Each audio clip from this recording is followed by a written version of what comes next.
19 വയസ്സിൽ വൃദ്ധയായ യുവതി അന്തരിച്ചു. ബിയാന്ത്രി ബുയ്സൺ എന്നാണ് ഈ യുവതിയുടെ പേര്. സോഷ്യൽ മീഡിയയിൽ വളരെ ആക്റ്റീവായിരുന്നു ഈ യുവതി. കൗമാരത്തിൽ തന്നെ വൃദ്ധയായി ജീവിച്ച് ലോകത്തെ അമ്പരപ്പിച്ചിരുന്നു ബിയാന്ത്രി ബുയ്സൺ എന്ന 19കാരി. തന്റെ മനസ്സിന്റെ കടിഞ്ഞാൺ കൈവിടാതെ ജീവിതത്തോട് പൊരുതിയാണ് ബിയാന്ത്രി ജീവിച്ചത്.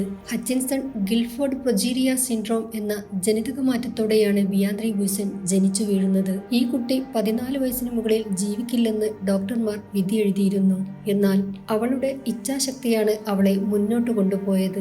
ഇന്റർനെറ്റിലൂടെ അനേകായിരം ആളുകളെ പ്രചോദിപ്പിച്ച ബിയാന്ത്രിക്ക് സൈബർ ലോകത്ത് നിരവധി ആരാധകരും ഉണ്ടായിരുന്നു. 40 ലക്ഷത്തിൽ ഒരാൾക്ക് മാത്രം ഉണ്ടാകുന്ന രോഗമാണ് ഹച്ചിൻസൺ ഗിൽഫോർഡ് പ്രൊജീരിയ സിൻഡ്രോം. ഭേദമാക്കാനാവാത്ത ഈ രോഗം ബാധിച്ച ലോകത്തെ 200 രോഗികളിൽ ഒരാളായിരുന്നു ബിയാന്ത്രിയും. ബിയാന്ത്രിയുടെ അമ്മ ബി മകളുടെ ഫേസ്ബുക്ക് പേജിൽ ഇങ്ങനെ കുറിച്ചു: ജീവിതത്തിനായുള്ള പോരാട്ടത്തിൽ മകൾ പരാജയപ്പെട്ടുവെന്നും മകളെ ഗാഢമായി സ്നേഹിച്ചതിന് ലോകമെമ്പാടുമുള്ള എല്ലാ ആരാധകർക്കും നന്ദിയെന്നും അവർ ഫേസ്ബുക്ക് പേജിൽ കുറിച്ചിരുന്നു. ഹച്ചിൻസൺ ഗിൽഫോർഡ് പ്രൊജീരിയ സിൻഡ്രോം അതായത് HGPS അപൂർവവും മാരകവുമായ ഒരു ജനിതകാവസ്ഥയാണ്. ഇത് കുട്ടികളിൽ പെട്ടെന്ന് പ്രായമാകാൻ കാരണമാകുന്നു. HGPS ഉള്ള കുട്ടികൾ ജനിക്കുമ്പോൾ സാധാരണ പോലെ തന്നെയാണ് കാണപ്പെടുന്നത്. ഏകദേശം 9 മുതൽ 24 മാസം വരെ പ്രായമാകുമ്പോൾ ഇതിന്റെ ലക്ഷണങ്ങൾ കുഞ്ഞുങ്ങൾ കാണിക്കാൻ തുടങ്ങും.